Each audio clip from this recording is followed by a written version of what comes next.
Assalamualaikum students, welcome to Funds Academy with lecture number 5.5 Printing test Baba chapter था जो 5 आ car के angular momentum and equilibrium topic का equilibrium तवाज़ुन बाबा okay ॾिसो शयूं तवाज़ुन में आहिनि या त जेकॾहिं शयूं यादि रखिजे जो रेस्ट में आहिनि हिकिड़ी शइ कंहिं टेबल ते पई आहे फ़र्ज़ु कयो हिकिड़ी शइ कंहिं सपोर्ट में सस्पेंड लॻी पई आहे का कार या का अहिड़ी व्हीकल का रोड ते बीठी आहे ताणे ज़हन में रखो जेके बि शयूं तव्हांजे सराउंडिंग में तव्हांजे कमरे में तव्हांजे आगुर ते जेके बि शयूं ज़मीन ते पयूं आहिनि फर्श ते पयूं आहिनि कंहिं सपोर्ट ते पयूं आहिनि अलमारी जे मथां पयूं आहिनि या कंहिं टेबल ते पयूं आहिनि या तव्हांजे आस पास में गाॾियूं बीठियूं आहिनि या शयूं सस्पेंड लॻी पियूं आहिनि लटकियूं पयूं आहिनि इहे सभई रेस्ट में आहिनि यादि रखी छॾियो त पोइ इहे तवाज़ुन में आहिनि या वरी ॿिए पासे हीअ बि तवाज़ुन आहे पर तवाज़ुन त वरी ॿियो बि चइबो जेकॾहिं वरी ॿिए पासे का अहिड़ी शइ आहे जेका मुसलसिल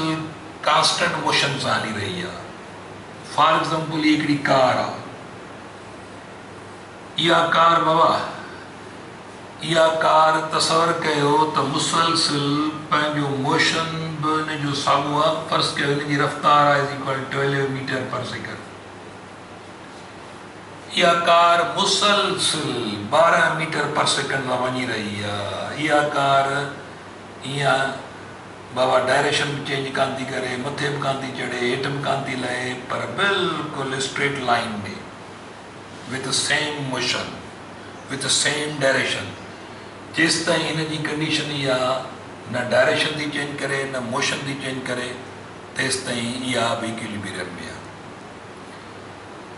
माना इक्विलिब्रियम जो मतिलबु इहो थींदो त अहिड़ो मोशन या जंहिंमें एक्सेलरेशन न हुजे हाणे रेस्ट आहे तॾहिं बि एक्सेलरेशन न आहे जेकॾहिं मोशन आहे तॾहिं बि एक्सेलरेशन न आहे त हर उहा बॉडी जेका रेस्ट में आहे तवाज़ुन में आहे ऐं हर उहा बॉडी जेका मोशन में आहे पर एक्सेलरेशन खां सवाइ हिन जो मतिलबु आहे उहा न को यानी डायरेक्शन चेंज कंदी न को मथे चाढ़ीअ ते न को लाईअ ते पर सिधी लाइन में साॻे मोशन सां हलंदी रहंदी त पोइ भले पोइ सिधी लाइन में मथे ई वञे हीअं वञे पर साॻी मोशन सां वञे स्लो फास्ट न थिए भली पोइ मुसलसिल हेठि ई लहंदी वञे पर डायरेक्शन चेंज न करे स्लो बि न थिए फास्ट बि न थिए त जंहिं बि डायरेक्शन में बॉडी जेसि ताईं साॻी मोशन सां साॻे डायरेक्शन में वेंदी रहंदी तेसि ताईं उहा तवाज़ुन में आहे ओके त हाणे ओवरऑल उहे सभु बॉडियूं जेके रेस्ट में आहिनि तवाज़ुन में आहिनि उहे सभु बॉडीज़ बाबा जेके वरी कांस्टेंट मोशन सां सिधी लाइन में हली रहियूं आहिनि उहे सभई तवाज़ुन में आहिनि मिसाल आहे जीअं फ़र्ज़ु कयो हीअ असां वटि हिकिड़ो आयल जो ड्रम तसवर कयो हीअ आयल आहे त हाणे जेकॾहिं स्टील जो बाल असां इहो ड्रॉप कयूं त पहिरियां त इहो एक्सेलरेट थींदो अंदरि एक्सेलरेशन सां किरंदो पर पोइ इहो कांस्टेंट मोशन सां हेठि वेंदो जेके तव्हां टर्मिनल वेलोसिटी चवंदा आहियो हाणे इहो इक्विलिब्रियम कंडीशन आहे इहो हाणे तवाज़ुन में थो हेठि किरे इहो एक्सेलरेशन ख़तमु आहे हिन जी त जेकॾहिं बॉडियूं रेस्ट में आहिनि बाबा त जेकॾहिं रेस्ट में आहिनि त इहे इक्विलिब्रियम आहे ऐं जेकॾहिं कांस्टेंट वेलोसिटी आहे ऐं कांस्टेंट वेलोसिटी आहे तॾहिं बि इक्विलिब्रियम आहे जेकॾहिं रेस्ट आहे तॾहिं बि इक्विलिब्रियम आहे ऐं जेकॾहिं कांस्टेंट वेलोसिटी आहे तॾहिं बि इक्विलिब्रियम आहे, पर हाणे इक्विलिब्रियम वरी मुंहिंजा ॿ क़िस्म आहिनि। हिकिड़ो सिर्फ़ु स्टैटिक इक्विलिब्रियम, साकिन तवाज़ुन, ॿियो डायनामिक इक्विलिब्रियम, हरकी तवाज़ुन। हाणे त इक्विलिब्रियम हिकिड़ो सिर्फ़ु स्टैटिक, हिकिड़ो त सिंपल अरेंजमेंट आहे बाबा। स्टैटिक इक्विलिब्रियम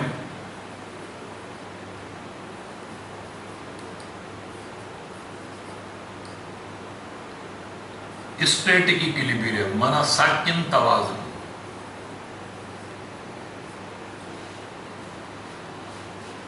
जेकर bodies, all those bodies which are in a state of rest, all bodies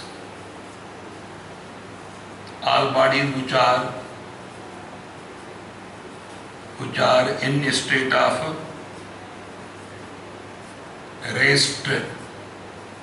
are called in static equilibrium. Static equilibrium.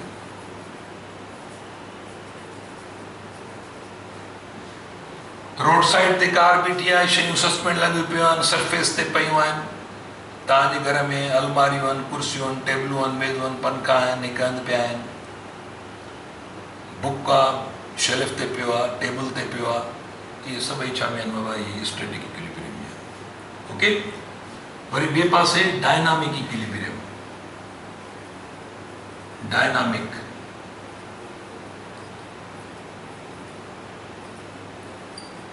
Dynamic equilibrium माना हरकी तवाज़ुन। बॉडी हरकत में हुजे ऐं तवाज़ुन में हुजे। बॉडी हरकत में हुजे ऐं तवाज़ुन में हुजे, माना हरकत वारो तवाज़ुन जो मतिलबु इहो आहे त बॉडी हाणे हले थी त मुसलसिल पंहिंजो मोशन बि तब्दील न करे, पंहिंजो डायरेक्शन बि तब्दील न करे, जेके तव्हां यूनिफॉर्म वेलोसिटी चवंदा आहियो। त if a body is moving, if a body is moving with constant motion in same direction, with constant motion in same direction,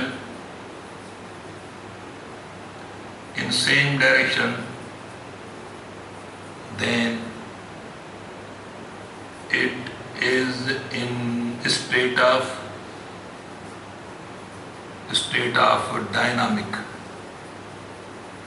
dynamic equilibrium। हुआ बाबा हर की तवाज़ुन में आहे। या when body is moving with uniform velocity ॻाल्हि साॻी आहे, या motion of body is without acceleration ॻाल्हि साॻी आहे, और motion of bodies without acceleration,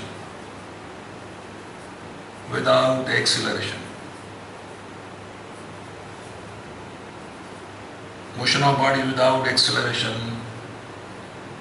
is dynamic equilibrium position,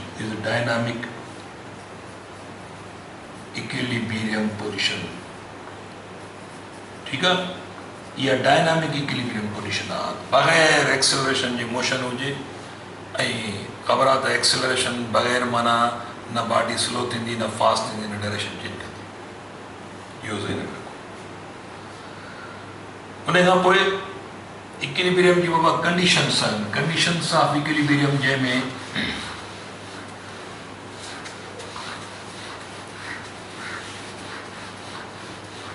हाणे फर्स्ट कंडीशन ऑफ इक्विलिब्रियम। हाणे एक्चुअली तव्हांजे आसपास में जेके बि शयूं पयूं आहिनि सभिनी ते फोर्सिस अप्लाई थी रहिया आहिनि, यादि रखे छॾियो। जेकॾहिं हिकु टेबल ते फॉर एग्ज़ाम्पल को फर्ज़ कयो बाल पियो आहे, या का शइ तव्हांजे आॾो का ईअं टंगी पई आहे,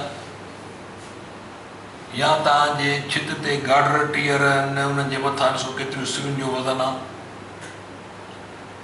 या कंहिं सरफेस ते पखो पियो आहे, का टेबल पई आहे, कुर्सी पई आहे,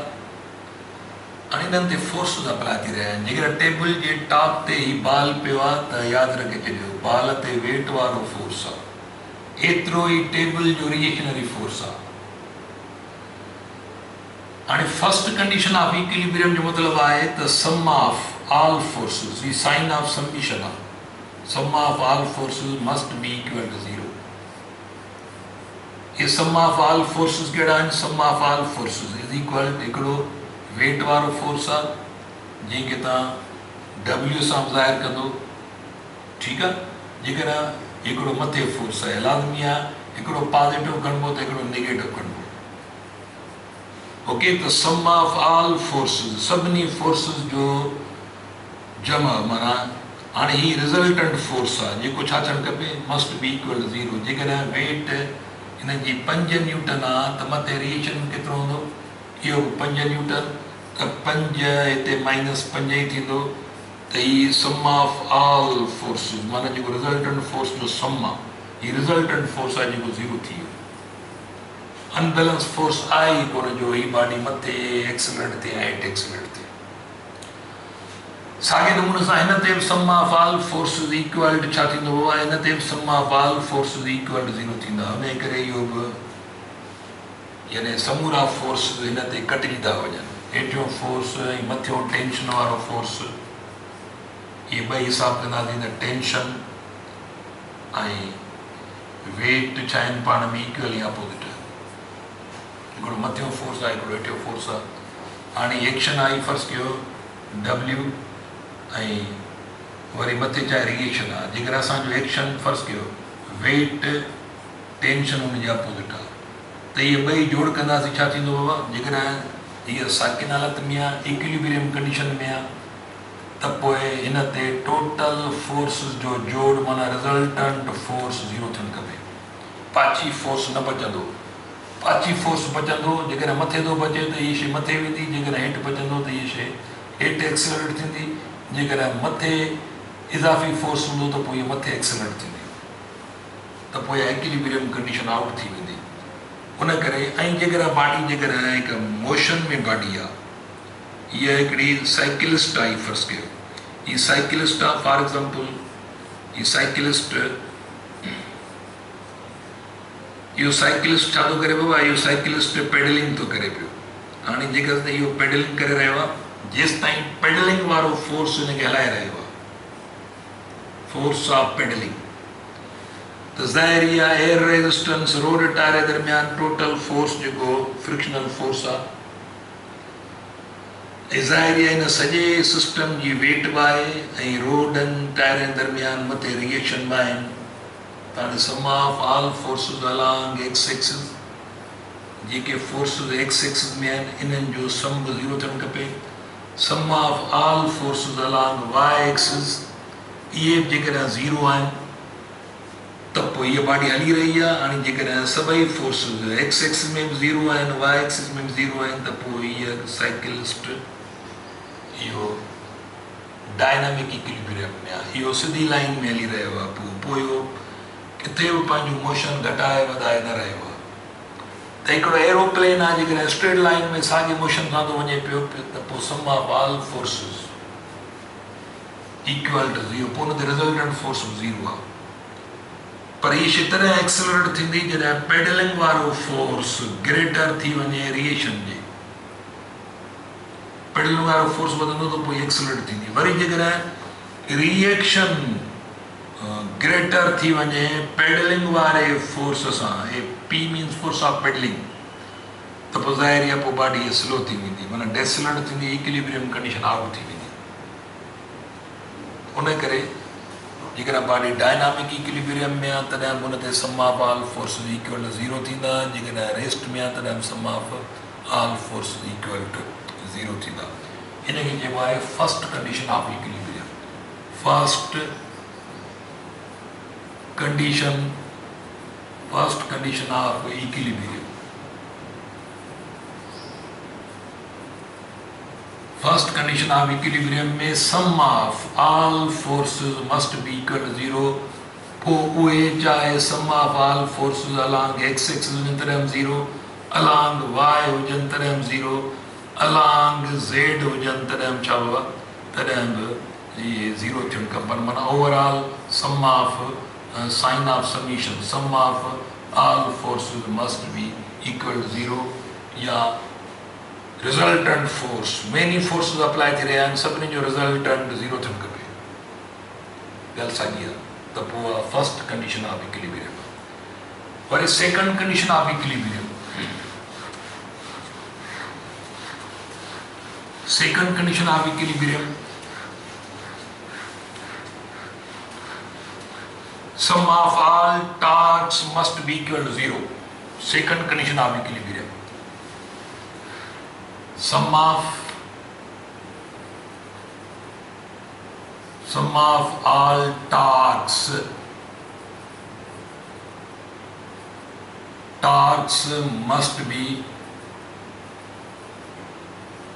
must be equal to 0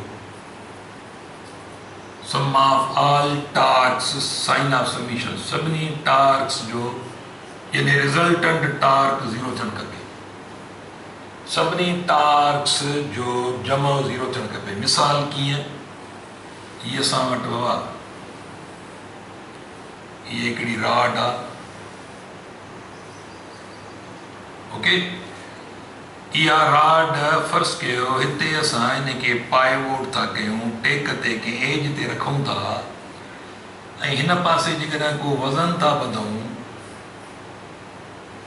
हाणे हिते ही एक्सिस ऑफ रोटेशन हितां आहे एक्सिस ऑफ रोटेशन हितां पास थींदी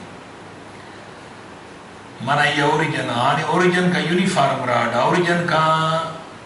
हाणे हिते ही फोर्स थो लॻे पियो ज़ाहिर आहे ही फोर्स लॻंदो वेट वारो फोर्स हाणे फोर्स हिन पॉइंट ते आहे ओरिजिन हिते आहे ओरिजिन खां उन पॉइंट ताईं जिते फोर्स लॻे थो हिनखे आर्म ऑफ फोर्स चइबो ऐं फोर्स जेको वेट जी सूरत में आहे ज़ाहिरी आहे एक्सिस ऑफ रोटेशन बाबा हितां थी पास थी पई त हाणे ॾिसो त इहो ही फोर्स हिन रॉड खे क्लॉक वाइज़ हीअं फिराईंदो क्लॉक वाइज़ फिराईंदो त नेगेटिव टॉर्क छाकाणि एक्सिस ऑफ रोटेशन हिते उन में राइट हैंड ग्रिप कबो त कर्लिंग फिंगर्स रोटेशन जो डायरेक्शन जो ॿुधाइनि जॾहिं त erect thumb into the board आहे माना टॉर्क नेगेटिव आहे माना हाणे clock wise rotation negative torque पैदा कंदो ही टॉर्क नेगेटिव सघिबो क्लॉक वाइज़ रोटेशन पर एतिरी वेट वरी ॿी एंड ते जेकॾहिं फर्ज़ कयो असां ॿी एंड ते साॻी वेट एतिरी असां सस्पेंड था कयूं हितां खां हेसि ताईं आर्म ऑफ फोर्स साॻियो ई फोर्स त हाणे आर्म ऑफ फोर्स ऐं फोर्स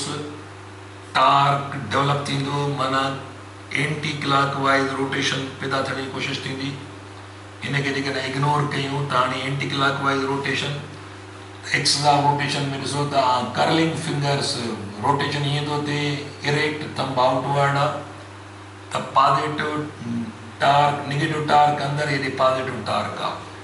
त counter clock wise anti clock wise rotation positive torque पैदा कंदो आहे माना हिन एंटी क्लॉक वाइज़ रोटेशन जे करे टार्क जेको हूंदो उहो यादि रखिजो त पॉजिटिव हूंदो क्लॉक वाइज़ रोटेशन जे करे जेको टार्क आहे clock wise rotation negative torque anti clock wise positive torque हाणे जेकॾहिं नेगेटिव टार्क ऐं पॉजिटिव टार्क बाबा हिकु जेतिरा हूंदा त पोइ ही सिस्टम न हीअं फिरंदो न हीअं फिरंदो त पोइ sum of all torques equal to 0 थी वेंदा माना पोइ हेॾां वारो टार्क जेको आहे माना टार्क टा1 इज़ इक्वल टू जेको नेगेटिव टार्क आहे इन जी आर्म ऑफ फोर्स इहा R1 इन जी वेट W1 ऐं नेगेटिव टार्क आहे हेॾां वारो पॉजिटिव टार्क हूंदो टार्क नंबर 2 जेको पॉजिटिव आहे जंहिंजी आर्म ऑफ फोर्स R2 जंहिंजी वेट W2 त पोइ बाबा टोटल रिजल्टेंट टार्क यानी सम of all torques Binny torque जो जोड़ हिकिड़ो पॉजिटिव टार्क आहे मिसाल हिकिड़ो कहिड़ो बि खणो तव्हां हिकिड़ो नेगेटिव टार्क आहे T1 ॿियो पॉजिटिव टार्क आहे T2 त हाणे इहो सभई छा अचणु खपनि जेकॾहिं 0 थो जवाबु अचे त पोइ यादि रखे छॾियो त हीउ जेको सिस्टम आहे इहो सिस्टम पोइ रोटेशनल इक्विलिब्रियम में आहे छा में इहो रोटेशनल इक्विलिब्रियम हींअर हीअ राड न को हीअं थी फिरे न को हीअं थी फिरे हिनखे चइबो माना रोटेशनल इक्विलिब्रियम लाइ सम ऑफ सेकंड कंडीशन जो हुजणु लाज़मी आहे इहा रोटेशनल इक्विलिब्रियम आहे तव्हां वटि जेकॾहिं ताराज़ी आहे तव्हां ताराज़ी इहो बैलेंस था कयो जेॾी महिल पुलड़ा ॿई बैलेंस थी आहे हेठि मथे नथा थियनि त इहा ताराज़ीअ जी सेकंड कंडीशन ऑफ इक्विलिब्रियम इहा सेकंड कंडीशन थी सेटिस्फाई थिए इन सेकंड कंडीशन छा पैदा कयो आहे रोटेशनल इक्विलिब्रियम माना हीअ जेकॾहिं राड हीअ राड जेकॾहिं हिते असां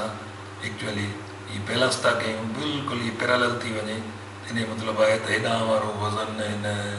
लकड़ीअ जो हेॾां वारो वज़न माना हाणे न को हीअ clock wise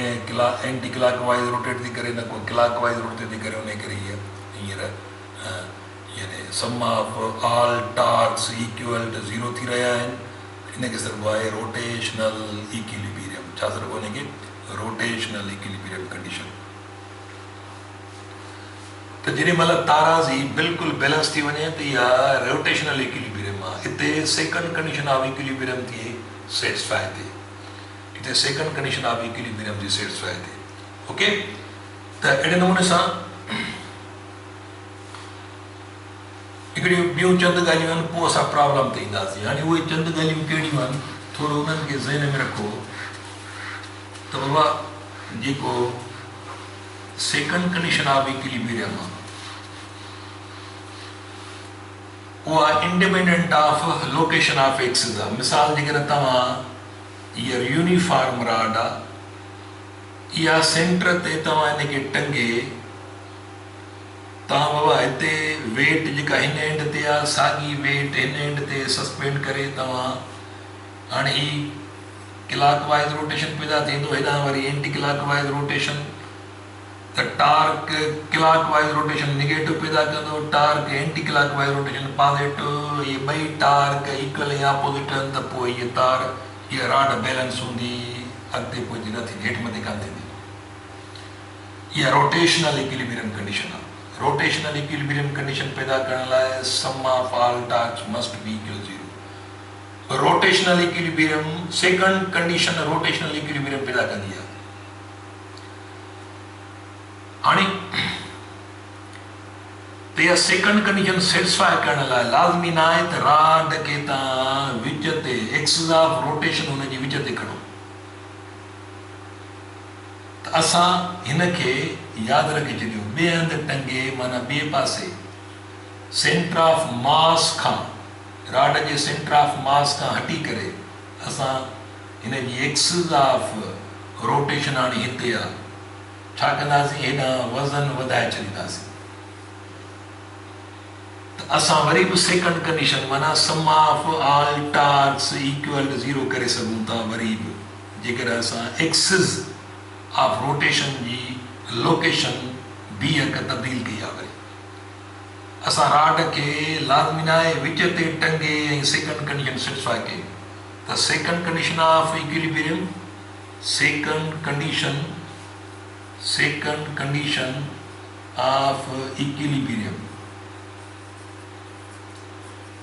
second condition of equilibrium is independent of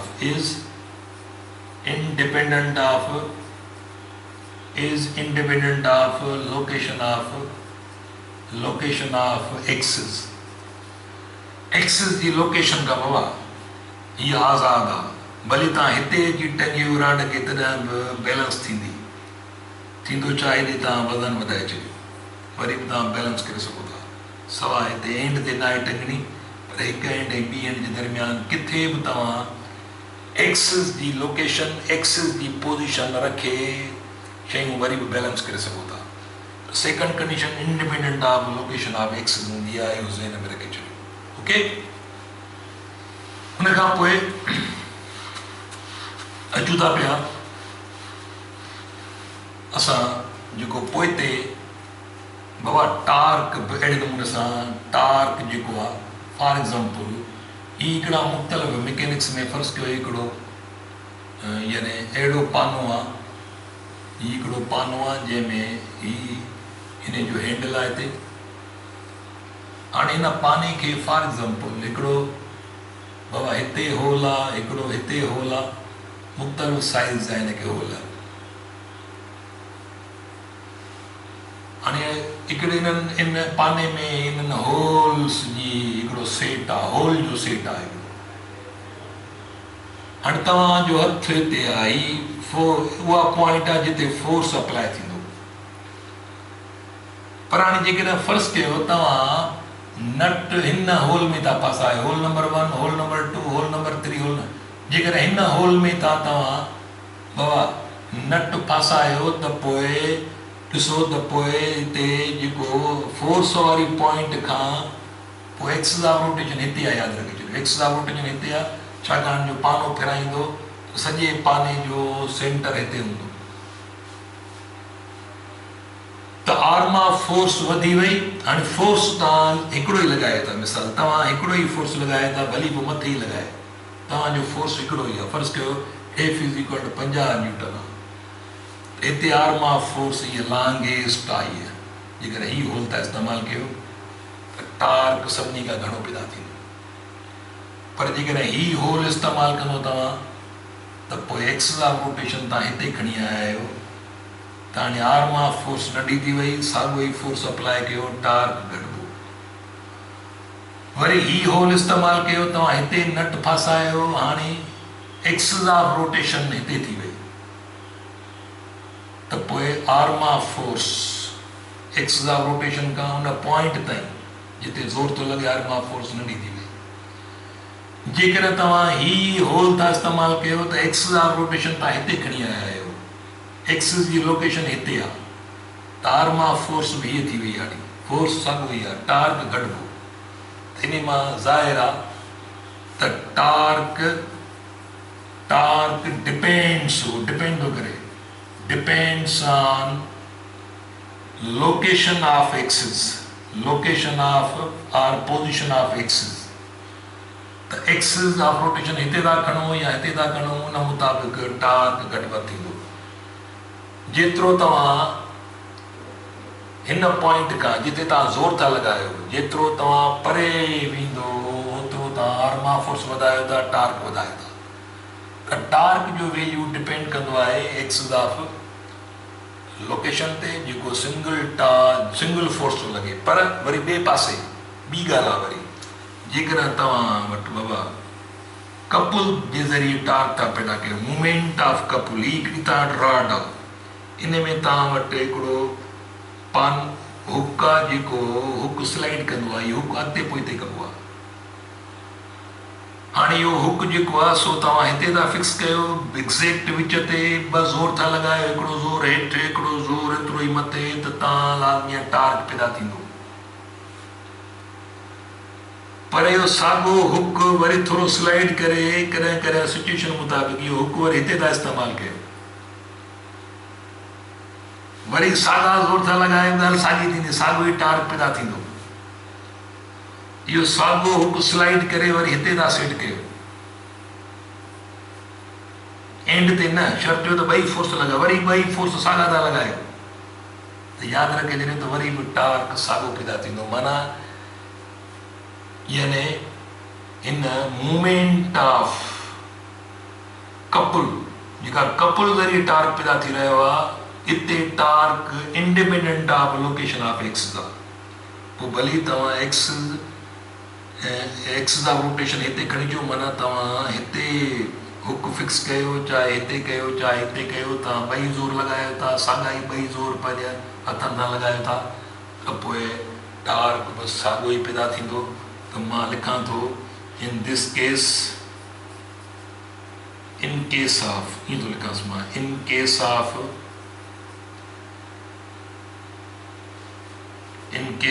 movement due to couple या torque due to couple moment due to couple is independent of